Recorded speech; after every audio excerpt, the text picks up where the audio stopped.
Mary Oliver was a private person. She rarely gave interviews, preferring, as she said, to let her work speak for her. I'm going to honor that and refrain from offering a bunch of facts about her amazing life. Instead, I'll let her poetry be the legacy she wanted you to hear and to remember her by. I'll interweave it with some of my own thoughts about mortality, which is much on my mind the last few weeks. For clarity and to avoid saying quote and end quote repeatedly, I'm going to raise my hand like this when I'm speaking Mary Oliver's words. To start us off, Anne especially wanted to share an excerpt from Mary's poem, To Live in This World, which is the same one that Sarah shared, and to add in some movements. The excerpt is number 696 in your gray hymnal. You may want to keep it handy on your lap.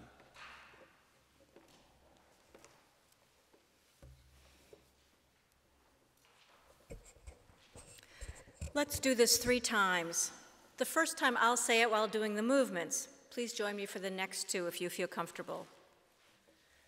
To live in this world, you must be able to do 3 things. To love what is mortal, to hold it against your bones, knowing your own life depends on it. And when the time comes to let it go, to let it go. To live in this world, you must be able to do 3 things. To love what is mortal, to hold it against your bones, knowing your own life depends upon it. And when the time comes to let it go, to let it go. To live in this world, you must be able to do 3 things. To love what is mortal, to hold it against your bones, knowing your own life depends on it. And when the time comes to let it go, to let it go.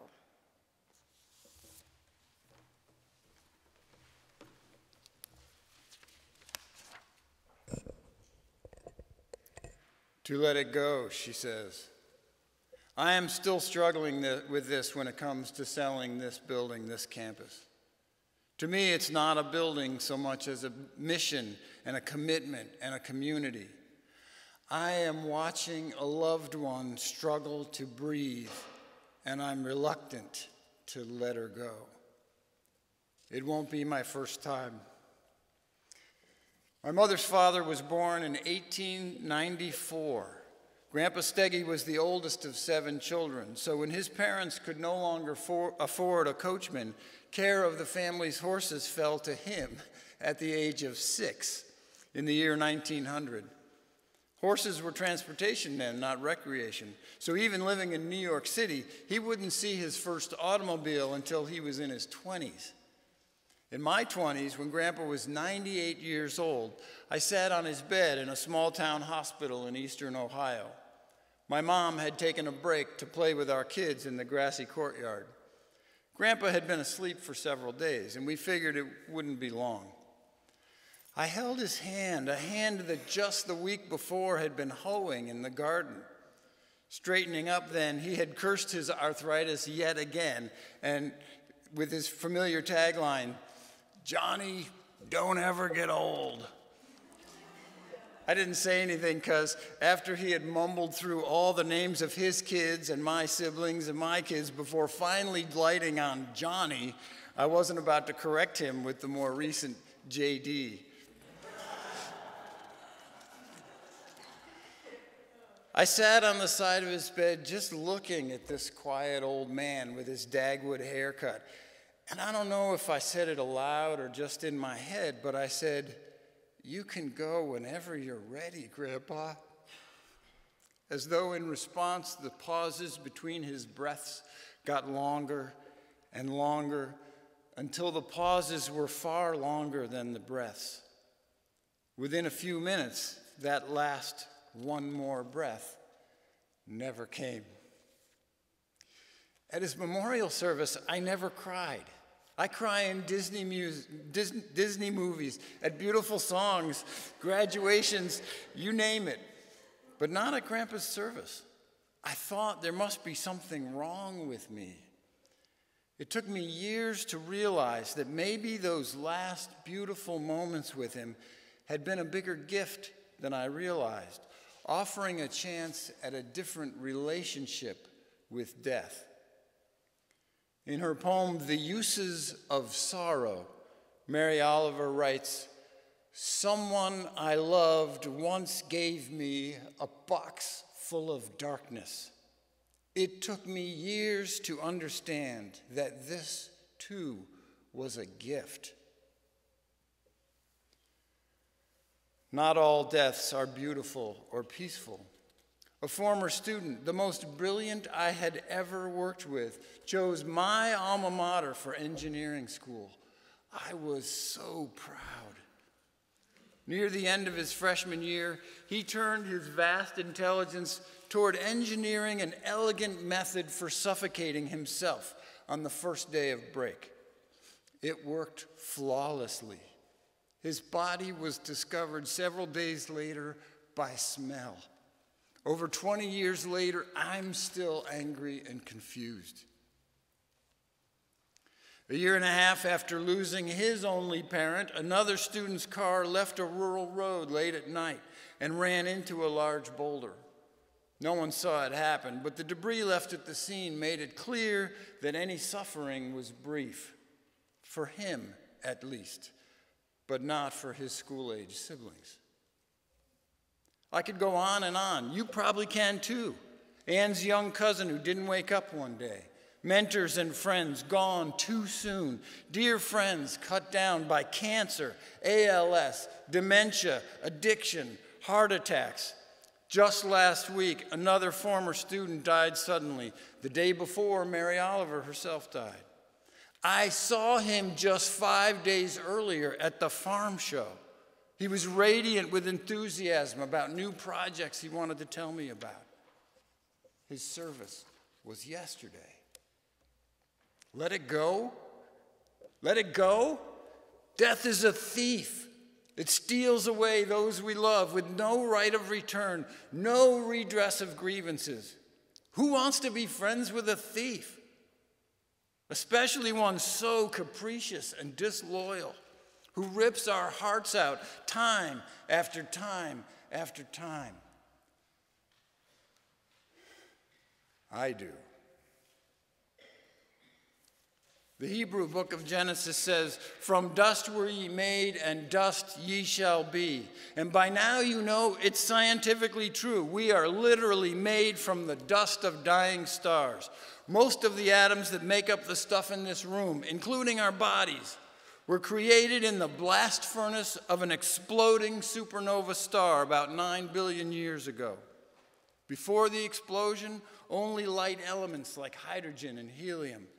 After the explosion, a dead star, and the surrounding space filled with precious, heavy dust that gravity would slowly collect into all this. On the day that star died, was death a thief or a midwife? This idea that the joy and creativity of life springs from the soil of death was a common thread in Mary's poetry. In The Kingfisher, she writes, "I think this is the prettiest world, so long as you don't mind a little dying." Carl Sagan once said, "The secrets of evolution are time and death." There was a day in the late Cretaceous period, a truly dark day, probably a Monday, when death rode in here on a large asteroid. That was a hellish day to be a dinosaur. It wasn't exactly a good day for anyone on the planet, but for our mammalian ancestors, it turned out to be Independence Day, a birthday, Christmas, and New Year's Eve, all in one. A huge gift, beautifully gift-wrapped in the smell of settling dust and rotting meat. This too, was a gift. None of us would be here this morning. The incredible creative processes of the tertiary period would never have happened if the dinosaurs had not made way for us by dying. So on that day, was death a thief or a midwife? This, too, was a gift. Grandpa Steggy worked in this generation's equivalent of Silicon Valley. Electricity, motors, and generators, new high-tech replacements for whale oil, horses, manpower. My grandpa installed the first high-pressure steam turbines at Sing Sing Prison, turbines which powered the now infamous electric chair. He later served as chief engineer on the dredge that literally built Tangier Island in Chesapeake Bay. Rough work with rough men in rough conditions. My grandfather had a different rude name for every ethnicity in Europe. He had only one rude name for all the ethnicities of Africa and another one for those of Asia. My grandfather had clear categories for people constructed out of ethnic and racial stereotypes, a worldview that segmented his view of everyone he met. He wasn't overtly hateful, he just believed the stereotypes. And the culture in which he was born and raised and lived supported those stereotypes. Confirmation bias and rough conditions just made it obvious, as in, that's just the way it is. In spite of all that, I think my grandfather's life is worth honoring. I know that the same day his second child was born, he was fired from his job at a silk dyeing company because he had reported them for dumping many tons of toxic chemicals into the Passaic River. He just shrugged and took a job as chief engineer at St. Joseph Hospital, although he had rude names for Catholics too. He was 50 when that happened, and he worked at St. Joseph's for the next 25 years, overseeing the construction of buildings and that more than doubled the hospital's physical plant, helping save and improve countless lives in the process. As well as I loved him and still do, as glad as I am that we have pictures of him holding my young children, I'm also glad that he wasn't around for their formative years, passing on prejudices and stereotypes. So, was my grandfather stolen from me, or was his passing a gift given by him to his great-grandchildren and the hope that they represented even to him for a better, kinder, more just future? I was talking about that with my daughter, and she said, "Yeah, Dad, just imagine if pre-Civil War plantation owners were still around running for the Senate." We joked about how we have that. But of course, things are better. And it's partly because dinosaurs of all kinds have their day and then die. I'm a dinosaur too. This is my day, and my day will end. Maybe this afternoon, maybe 50 years from now, but it will end. I can hear evolution's call for my death already. In my struggle to get the pronouns right for my transitioning niece or nephew, I see it in my indignant arguments against veganism and the implicit bias of my entire generation when it comes to race and gender. It shows up in my driving when I could bike and using the dryer when we have a clothesline right there. My death, too, will be a gift. I can only hope that the loss of this campus will provide stability, that the loss of this campus will provide not stability for the congregation, but fertility. I want to read more of that same Mary Oliver poem, Kingfisher, because I deliberately took that line a few minutes ago out of context. Here's the whole thing. The kingfisher rises out of the black wave like a blue flower. In his beak, he carries a silver leaf. I think this is the prettiest world, so long as you don't mind a little dying. How could there be a day in your whole life that doesn't have its splash of happiness? There are more fish than there are leaves on 1,000 trees. And anyway, the kingfisher wasn't born to think about it or anything else.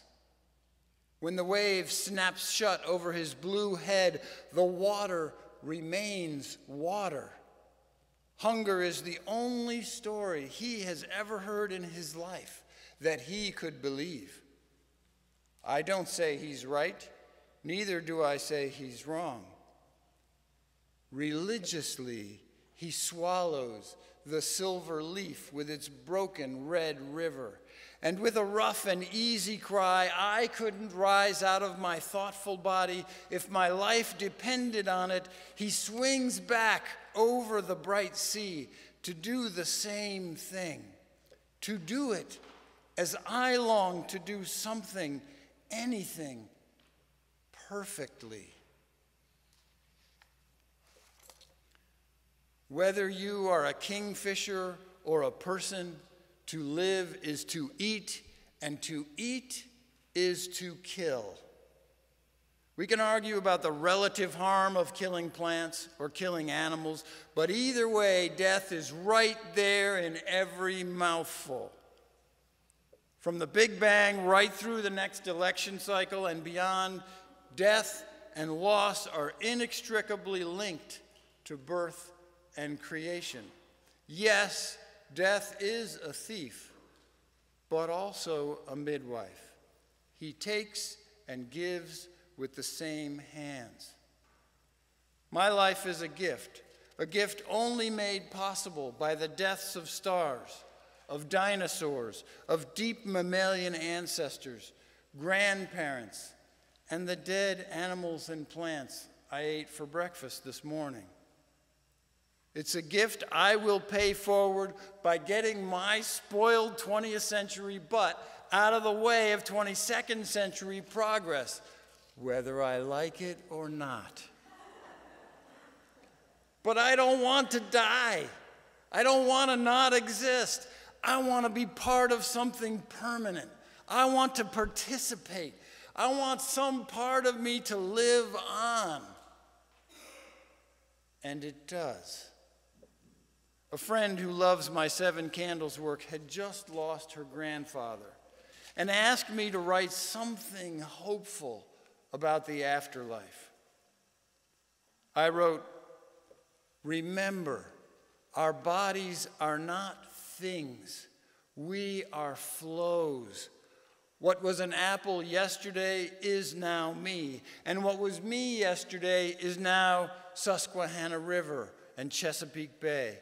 Some of what was me when I just typed that has now flown out to become wind and weather, having been replaced by some millions of atoms that last week were your papa. Another breath, another few million atoms that were once your papa, and you, and the girl down the street, and everyone else who ever lived on this earth.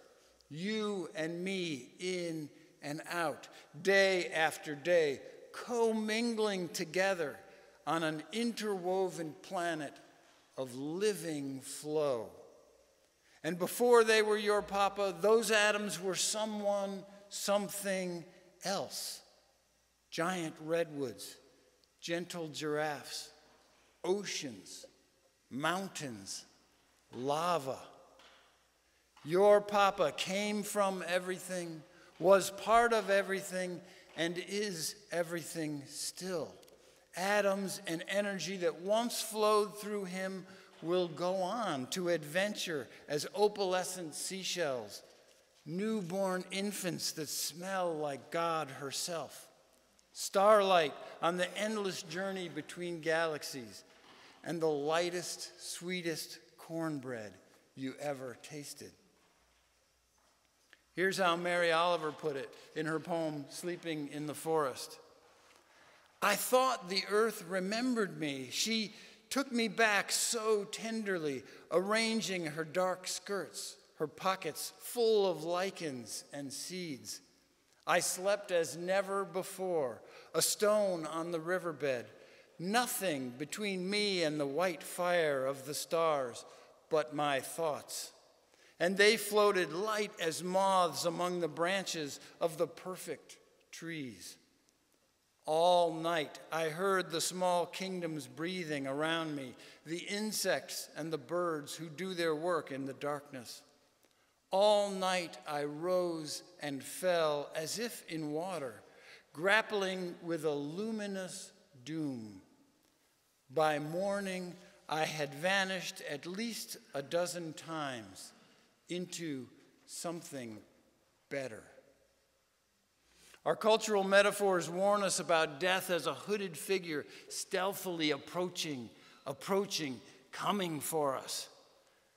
I am learning to think about it the other way around.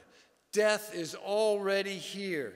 Death is inside every seed, every warm spring day, every birth, inside every pregnant moment, waiting with loving arms for me. I walk towards death, inexorably, inevitably. My only choice is whether to walk with my back to it, fearful and closed, or to turn and embrace death with open arms, saying, welcome, thief, welcome, friend, I'm ready. I'm ready to share forward what you gave me, so that others, new others, may live and breathe and create a better world after me. Yeah, that all sounds nice, and I'm sincere in it, but it doesn't patch up the emptiness left by people I love who were stolen away. I still hear my grandfather's voice every time I strip a wire or use his tools. The projects Josh enthused about last week at the farm show will never happen. And his family will miss him at every holiday, every birthday. Their absence remains, and everything is different without them. For grieving survivors, the sorrow death brings is as much a part of the landscape as lilies. Mary's poem, The Lilies Break Open Over the Dark Water, expresses this beautifully. She writes, and there you are on the shore, fitful and thoughtful, trying to attach them to an idea, some news of your own life. But the lilies are slippery and wild. They are devoid of meaning. They are simply doing from the deepest spurs of their being what they are impelled to do every summer. And so, dear sorrow, are you. Death is a disloyal, greedy thief. We can befriend him or not, but you know, you can't unfriend him any more than you can unfriend life. Death and life are that cute elderly couple who still have tickle fights under the covers and make flirty eyes as they walk hand in hand by the lily pond. Together, they do horrible, wonderful things. This, too, is a gift. The grieving process, whether it be for loved ones, a favorite poet, or a beloved church ministry, is arduous and personal. Today, as we remember Mary Oliver and contemplate impermanence, let us celebrate existence, mourn our losses, and let our rememberings and our sorrows be a gift to ourselves, to one another, and to those who come after. Amen.